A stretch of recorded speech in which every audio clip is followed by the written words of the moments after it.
Bonsoir à tous, bienvenue dans le 7-8 Sport, l'émission consacrée à l'actualité sportive dans le département. Tout de suite, le sommaire de votre magazine. Handball, le Vélodrome de Saint-Quentin-en-Yvelines a fait le plein avec le match de handball féminin ici Paris contre Brest. Plus de 5400 spectateurs étaient présents pour assister à la victoire sur le fil des Parisiennes. Plus de détails à suivre. Handball toujours, l'équipe senior de Versailles a réalisé la bonne opération de ce week-end dans le championnat de pré-national.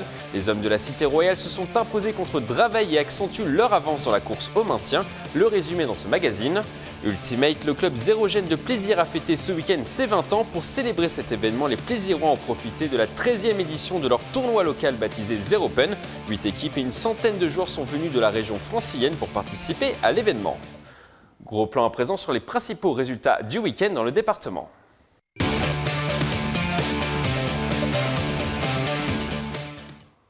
On ouvre ce magazine par du handball et le choc de première division entre les clubs d'ici Paris et de Brest. Un match de prestige qui s'est déroulé ce samedi soir pour la première fois au Vélodrome national de Saint-Quentin-en-Yvelines.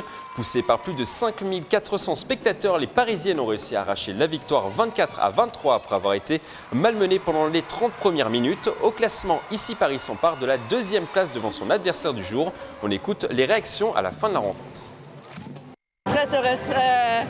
C'est le premier match cette année qu'on a gagné contre une grosse équipe. Et non, on a rien lâché.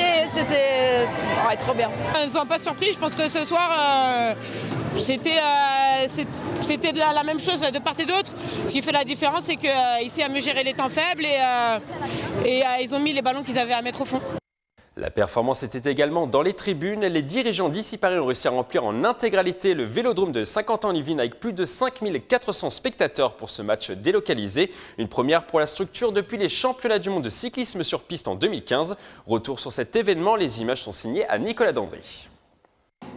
17h30, Vélodrome national de Saint-Quentin-en-Yvelines, plusieurs milliers de supporters arrivent pour assister au choc de D1 féminine entre ici Paris et Brest. J'ai voulu venir ici pour voir les joueuses de hand, pour voir le match de hand.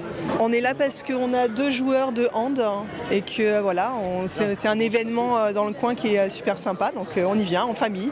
On est content d'être là, on espère qu'il y aura plein de monde. Du monde, il y en avait. Le match délocalisé se joue à guichet fermé avec 5415 spectateurs dans les travées. Cette affluence permet de dépasser le précédent record pour un match de handball féminin qui était jusqu'ici détenu par Nantes avec 5125 supporters. Le record était effectivement une envie, pas forcément l'objectif principal. L'objectif principal, c'était de réussir l'événement avec tout le territoire et tout ce public. Donc ça, là, je suis très heureux de ça. Effectivement, c'est réussi. Pour ce premier match de handball de l'histoire organisé dans l'enceinte sportive, certains n'ont pas hésité à faire 600 km pour venir assister à la rencontre et mettre l'ambiance. Nous, on suit toujours notre équipe favorite, c'est-à-dire le Brest-Bretagne Handball. On essaie de faire les déplacements à chaque fois qu'on peut. Et c'est vrai qu'ici, dans cette enceinte du Vélodrome, c'est un peu spécial. C'est parfait. On se croirait à l'Arena de Brest.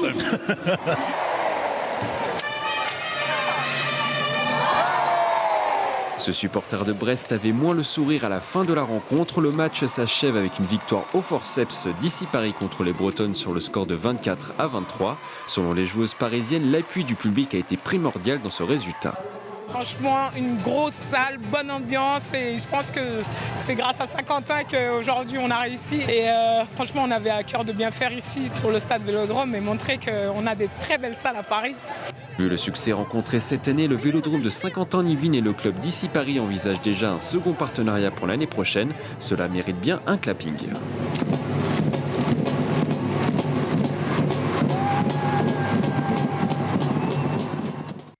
On continue à parler de handball en pré-national masculine. L'équipe senior de Versailles recevait sur son terrain Draveil à l'occasion de la 16e journée du championnat. Les Versaillais ont assuré l'essentiel en l'emportant au gymnase Montboron sur le score de 29-27 et se rassurent dans la course au maintien. Un montage de Xavier Jalin. Le Versailles Handball Club s'est fait peur ce dimanche 26 mars à domicile. En tête du début à la fin de la rencontre, les Bleus et Roses ont réussi à s'extirper du piège tendu par le dernier du classement Draveil pour l'emporter 29-27 dans leur gymnase Montboron.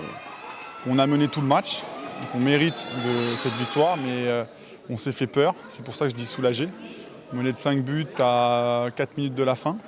On gagne que de 2, entre guillemets. Mais bon, j'ai vu aussi des matchs où ceux-là, on peut les perdre ou faire match nul. Et finalement, on l'a gagné. Donc l'essentiel est fait et je félicite les gars pour la victoire. Notre rapport offensif était bon, mais ensuite on s'est un peu endormi sur nos lauriers. Hein. On a un peu cru que c'était déjà fait à 5 minutes de la fin, alors qu'on aurait dû continuer et leur mettre un défi physique, on va dire. Cette performance est une véritable bouffée d'oxygène pour les Versaillais au classement. Les hommes de la Cité Royale restent 6e du championnat, mais accentuent leur avance sur le premier relégable. Ils comptent désormais 3 points de plus que Val-de-Seine. On va pouvoir grignoter cette 5e place qui, je pense, est beaucoup plus à la hauteur de notre équipe. Mais c'est loin d'être fait, il ne suffit pas de le dire. Il faut pour cela gagner prioritairement les 3 prochains matchs déjà dans un premier temps. Et je dirais, à mon avis, les 3 d'après aussi encore. Donc pour l'instant, pensons et assurons le maintien, c'est-à-dire les 3 prochains matchs. Les Versaillais se rendront ce samedi 1er avril sur le terrain de Saint-Ouen-l'Aumône, un autre concurrent direct dans la course au maintien. Chez les filles en National 2, l'équipe senior de Montigny-Bretonneux est repartie avec la victoire de son déplacement à Beauvais pour le compte de la 14e journée du championnat. Le score 26-23 pour les Igny-Montaigne. Au classement, les Yvelinois se retrouvent 5e. L'objectif fixé en début de saison et peuvent encore espérer terminer dans le top 4 d'ici la fin du championnat. En football américain, nouvelle déception pour les Templiers d'Elancourt dans le championnat de 2e division. Les Yvelinois se sont inclinés ce samedi soir à domicile au complexe sportif Europe contre les Corsaires d'Evry. Le score 21-8, une 4e défaite cette saison qui pourrait condamner les Elancourtois dans la course à la montée. On écoute le directeur sportif de l'équipe, Frédéric Anderson. Là maintenant ça devient compliqué, on n'est plus totalement maître de notre destin, même si les joueurs contre qui on a joué, l'équipe, les Corsaires d'Evry sont notre concurrent direct pour l'accession au play-off. Donc le fait qu'ils nous aient battus, ils remettent les pendules à l'heure et eux ils ont 2 matchs compliqués, nous on n'en a qu'un seul, on peut espérer en gagnant les derniers matchs pouvoir passer ric-rac en play-off. Donc va falloir s'y remettre, continuer à travailler, de toute façon on n'a pas vraiment le choix. Prenons un peu de hauteur dans cette édition. Nous allons parler d'Ultimate. Ce sport collectif arrivé dans les années 80 en France se joue avec un frisbee. 2 équipes de 5 joueurs doivent enchaîner les passes pour marquer dans une zone. Dans les Yvelines, on compte une dizaine de clubs. Parmi eux, les Zérogènes de Plaisir. Le club célébré ce week-end son 20e anniversaire. Les détails avec Nicolas Dandry.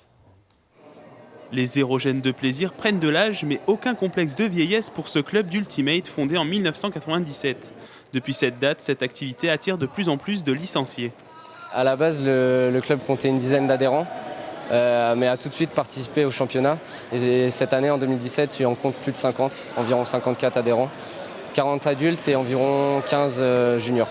Les 20 ans coïncident aussi avec l'ouverture de la section junior, donc avec une section jeune attitrée, avec un entraînement extérieur. Et même hier, ils ont eu la possibilité de pouvoir jouer ensemble entre juniors.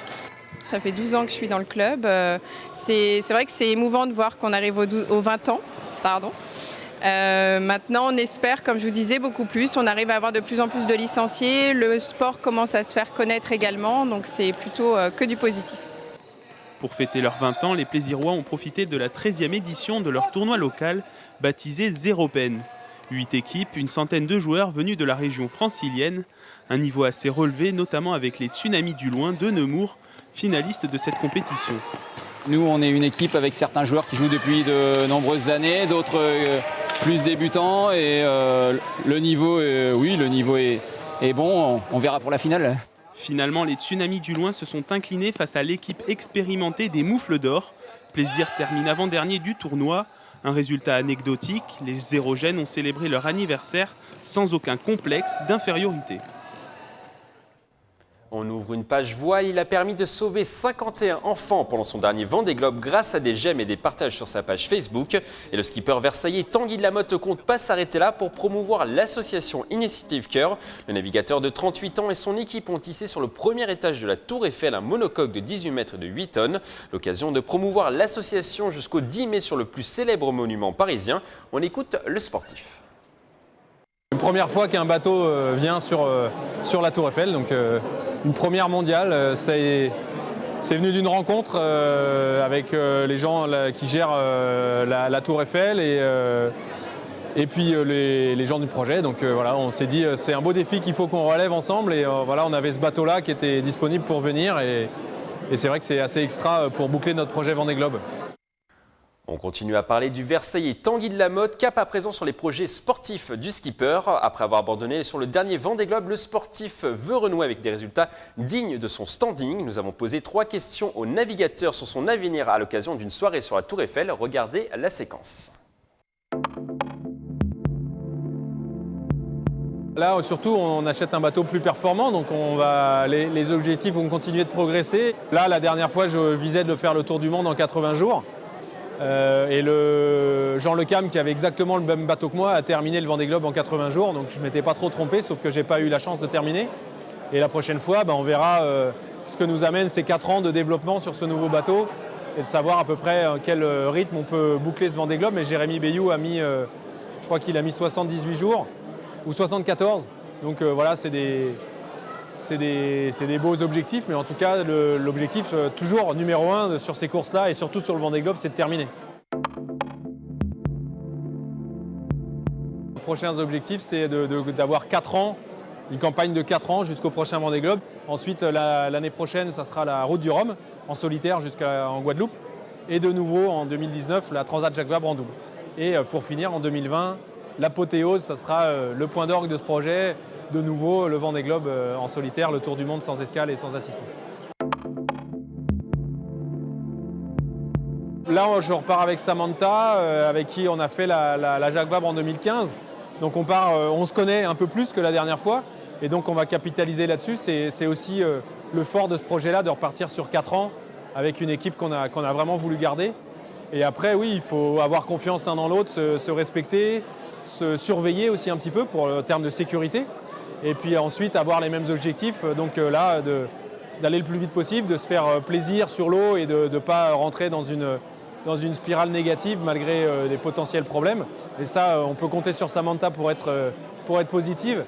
Du baseball pour terminer ce magazine, les Cougars de Montigny-Bretonneux seront de retour sur les terrains ce dimanche. Pour leur comeback en première division, les Ignémontins vont affronter à domicile au stade Jean Maréchal les Arvennes de Clermont-Ferrand pour cette première journée du championnat. L'occasion pour les spectateurs de voir en action les nouvelles recrues dont la jeune prodige du baseball français Mélissa Mailleux de retour au club. Les Cougars appréhendent-ils ce retour dans l'élite? Nous avons posé la question à Alexandre Couton, le capitaine de l'équipe.